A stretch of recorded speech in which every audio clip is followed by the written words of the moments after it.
네, 진보정당에서 오랫동안 활동해온 정책 전문가가 우리나라 불평등의 현상과 원인을 새롭게 조명한 책을 냈습니다. 책 제목도 도발적인데요. 좋은 불평등입니다.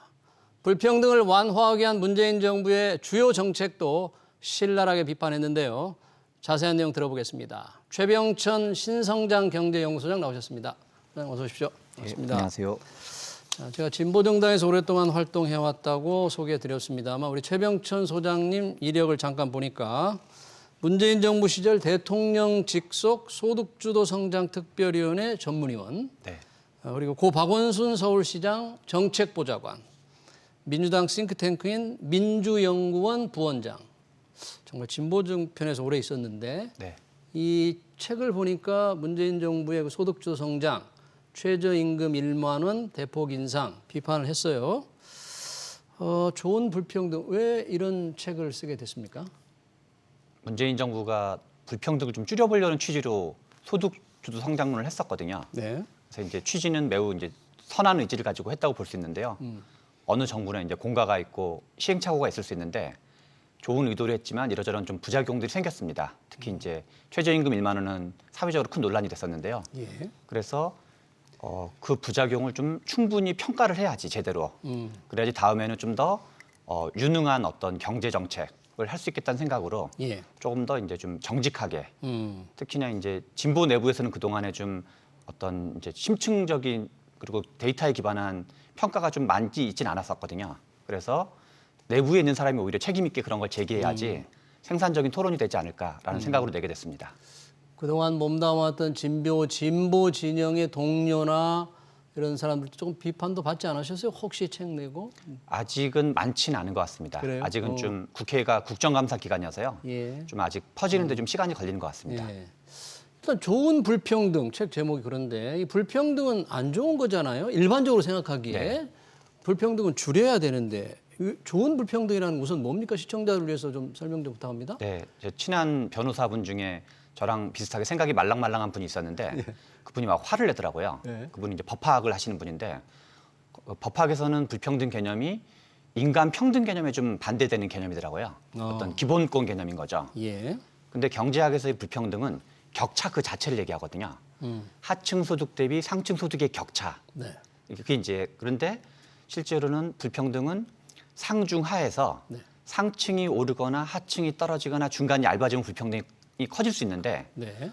우리나라의 불평등의 30년 역사를 봤더니 수출이 잘 되면 상층이 올라가고 수출이 안 되면 상층이 떨어져서 오히려 좋은 일이 경제적으로 보면 좋은 일이 있을 때 불평등이 증가하고 나쁜 일이 있을 때 불평등이 감소하더라라는 거를 30년 불평등 역사 전체에서도 반복적으로 그런 패턴이 실제로 확인이 됩니다. 수출이 잘 되면서 상층의 소득이 올라가면서 좋은 일인데 불평등은 오히려 확대될 수도 있다. 그렇죠. 왜냐하면 확대됐다. 중간과 하층이 그대로 있다 하더라도 상층이 더 올라갈 수 있거든요. 네. 대표적으로 삼성전자나 SK 하이닉스가 예. 반도체 슈퍼사이클이 걸려서 평 하고 올라가면 여러분들 시청자께서도 아하 반도체 슈퍼사이클이 있으니까 불평등이 증가하겠구나라고 생각해도 크게 틀리지 않을 겁니다. 앞으로. 그래요? 뭔가 좋은 일이 일어나서 윗사람의 소득이 늘어나면 하층으로도 이렇게 낙수 효과라고 그러잖아요. 이렇게 네. 퍼질 것 같은데 네. 꼭 그렇지만 않은가 보죠? 아니요. 그렇다는 얘기인 거죠, 실은. 아, 그러니까 밑에와 중간 거를 뺏어서 위에가 올라간다기보다 밑에와 중간이 가만히 있다 하더라도 위로 올라가고 예. 실제로는 위에가 100으로 올라가면 예. 중간과 하층이 똑같이 100으로 올라가진 않지만 90, 80, 70, 60 어느 만큼이 올라가긴 올라간다. 네. 그러니까 전반적으로 격차는 더 커지지만 소득은 더 올라가는. 특히 이제 하층의 소득이 올라가는 게 의미가 있는 건데요. 알겠습니다. 자세한 내용을 이제 한번 책을 좀 봐야 될 것 같은데 책 내용을 보니까 이 문재인 정부 아까 말씀하실 때 소득주도 성장, 소주성, 그리고 최저임금 1만 원 인상. 당시 초기에 이 정책이 급격하게 실시될 경우에는 하위 계층의 소득을 올려주거나 불평등을 완화하는 게 아니라 일자리를 오히려 하위 계층이 뺏길 것이다, 부작용이 클 것이다라는 주장을 보수와 보수 언론에서 많이 했거든요. 네. 많이 했음에도 불구하고 문재인 정부가 밀어붙였어요. 당시 왜 문재인 정부는 그렇게 밀어붙였습니까 그때? 제 생각에는 좀 두 가지 원인이 있는 것 같은데요. 하나는 진보와 보수 사이에 어떤 좀 불신이 심하게 있는 것 같아요. 그래서 진보 쪽에서 보수를 비판하면 별로 좀 보수도 귀담아 듣지 않는 것 같고 보수 쪽에서 진보를 비판해도 진보도 좀 덜 귀담아 듣는 것 같아요. 이게 이제 하나 어떤 진영화돼 있다 그럴까요? 네. 어떤 정치 양극화 이런 게 하나 있는 것 같고 두 번째는 임금 불평등을 줄이려고 저임금 노동자의 처우를 개선하려는 선의를 가지고 했는데 실제로는 저임금 노동자가 임금 노동자의 맨 하단이라면 지하 1층과 지하 2층에 노동자조차도 되지 못하는 분들이 있었거든요. 그런 분들이 저임금 노동자의 소득을 임금을 너무 많이 올리니까 여기가 좀 튕겨져 나오면서 고용 충격이 발생했었던 건데 예. 그 부분을 알고도 했다고 볼 수는 없고 예. 그 부분은 좀 미처 못 생각하고 했다고 볼 수 있을 것 같습니다. 예, 진보와 보수 간의 어떤 큰 불신과 네. 또 저임금 소득 이하 계층에 대한 맞습니다. 제대로의 상황을 판단을 못했다는 얘기인데 네. 그러면 최저임금 1만 원 인상 목표를 급격하게 올렸는데 불평등 해소에 기여를 못한 거죠. 결국은 오히려 더 확대시킨 겁니까? 최저임금에 국한시켜서 보면 확대됐다고 볼 수 있습니다. 다만 임금 불평등은 축소되는 경향이 있고요. 네. 왜냐하면 임금 불평등은 해고되거나 일자리가 사라진 분은 분모해서도 제거되거든요. 근데 전체 가구 소득 불평등은 좀 커진 거죠. 네, 그렇군요. 많은 논란을 불러일으켰던 거 실제로 이제 검증을 많이 하셨는데, 자 지금 상황으로 돌아와서 한번 보겠습니다. 진보정이 오래 계셨으니까 지금 더불어민주당의 이재명 대표 지난 정기국회 교섭단체 연설을 통해서 기본소득을 들고 나왔습니다. 기본소득 본인의 어떤 철학인데, 네. 자 기본소득 앞으로 밀어붙일 것 같은 생각이 들어요. 네. 어떻게 평가하세요? 정책적인 측면과 정치적인 측면을 좀 나눠볼 수 있는데요. 네. 이재명 대표께서 성남시장, 경기도지사, 민주당 대선 후보가 되는 과정까지는 기본소득이 좀 플러스 효과를 냈던 것 같습니다. 그런데 앞으로 대통령 또는 이제 그런 비슷한 어떤 목표를 가지시려면 예. 정치적으로 기본소득이 플러스가 되는 것인지 좀 진지하게 재검토가 필요하다고 생각이 드는데 지난 대선에서 실제로 여론조사상에서 2030 세대의 약 65%가 기본소득을 반대하고 나왔어요. 그러니까 이게 어떤 이제 대통령 선거라는 건 좀 국민 다수의 어떤 이제 동의를 받아야 되는데 그런 면에서 제 생각에는 좀 판단이 약간 좀 다시 재고해 보실 필요가 있지 않나라는 생각이 들고 정책적으로도 기본소득이라는 건 이제 기본적인 생활을 보장해 준다는 의미라면 그 감당이 안 되거든요. 그 재원이. 재원이 감당이 안 된다. 그래서 네. 10만 원씩 한 번만 지급을 해도 한 그 5조 원 이상이 지급이 되거든요. 10만 전 원. 국민의 그렇죠. 네. 5조 원이 지급되죠. 예. 딱 한 번 지급하는데. 한 번만 하는데. 그러면 1년이면 60조 정도가 들어가거든요. 10만 원만 지급해도. 그런 식으로 그 규모 대비 그런 거보다는 뭔가 좀 어려운 처지에 있는 분들을 좀 더 집중적으로 해주고 다만 국민 누구나 필요한 어떤 서비스들이 있거든요. 어떤 건강보험이라든가 실업상태 고용보험이라든가 그런 건 좀 두텁게 해주더라도 어떤 이제 그 금액 자체를 곧바로 현금으로 전 국민에게 주기보다는 다른 방식들을 좀 검토할 필요가 있지 않나 싶습니다. 네. 월 10만 원만 전 국민에 줘도 5조. 근데 뭐 10만 원 한 달에 줘가지고 5조인 거죠. 한 달에. 5조. 네. 1년이면 60조가 들어간 거죠. 그 정도 받아가지고는 뭐 전혀 네네. 소득이 안 되니까 그래서 일종의 정책적으로도 좀 문제가 있죠. 가성비가 이제 떨어지는 거죠. 그렇죠. 정치적으로도 지지율 획득에 그렇게 도움이 안 될 것 같다는 판단이시네요. 네네. 자, 그러면 뭐 이재명 대표의 기본소득은 그렇게 보셨고요. 자, 윤석열 대통령, 윤석열 정부 지금 경제 정책 이제 하나하나 차근차근 추진이 되고 있는데 네. 이 공부해 오신 네. 선착해온 이 불평등 해소를 위한 어떤 정책들이 좀 보입니까? 윤석열 정부는 그러니까 역대 정부마다 이제 국정 지표가 있었거든요. 예. 뭐 박근혜 대통령은 창조 경제, 이명박 대통령은 녹색 성장.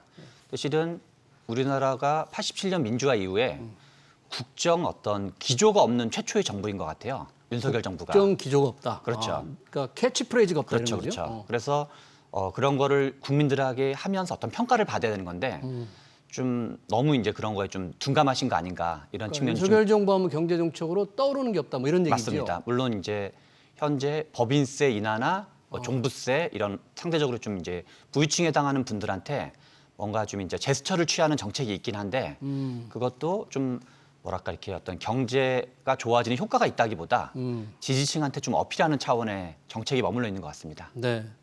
그럼 불평등 해소를 위한 어떤 정책도 잘 안 보입니까? 그렇죠. 불평등 해소에 큰 도움이 될 것으로 보이지는 않습니다. 그래요. 네. 그러면 지금 방금 말씀하신 윤석열 대통령, 더불어민주당 이재명 대표가 동시에 주장하는 게 하나 있습니다. 네. 바로 기초연금입니다. 지금 네. 기초연금 현재 30만 원인데 네. 윤석열 대통령도 뭐 40만 원 올리겠다는 얘기를 했고요. 이재명 대표는 하위소득 70%인데 전 국민에게 주겠다고 얘기했습니다. 네. 자, 이런 두 주장 어떻게 보세요? 저는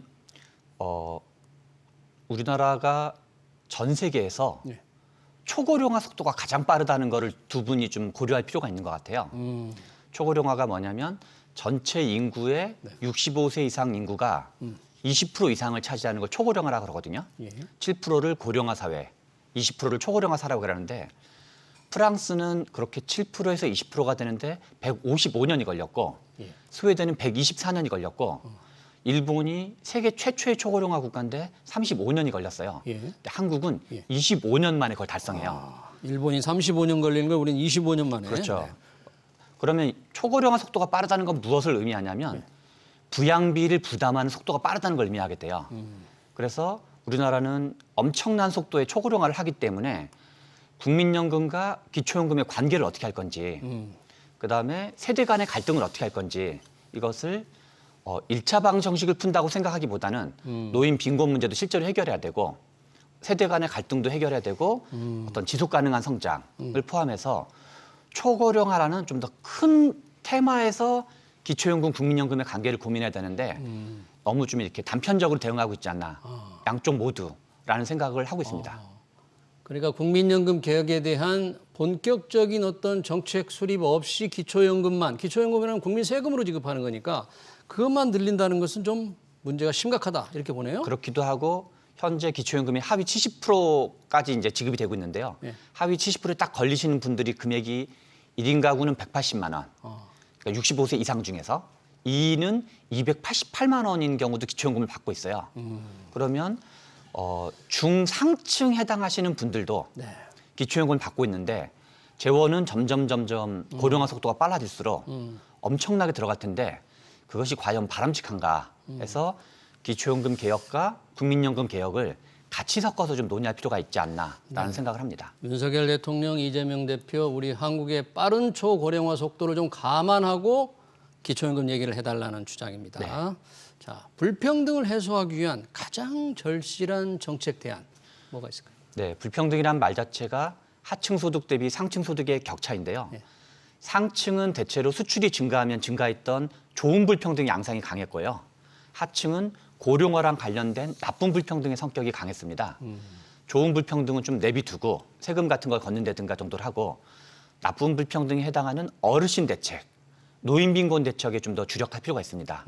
그런데 노인 빈곤 대책은 하나는 초고령화의 관계를 고려해야 되고 또 하나로는 노인 빈곤 문제 중에서도 예.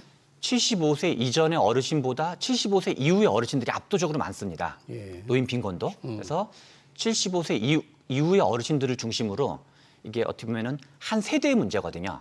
1930년대, 40년대 태어났던 노인분들이 그때는 전쟁의 시대를 살았어가지고 무학과 초졸이 특히 많으셔요, 이분들이.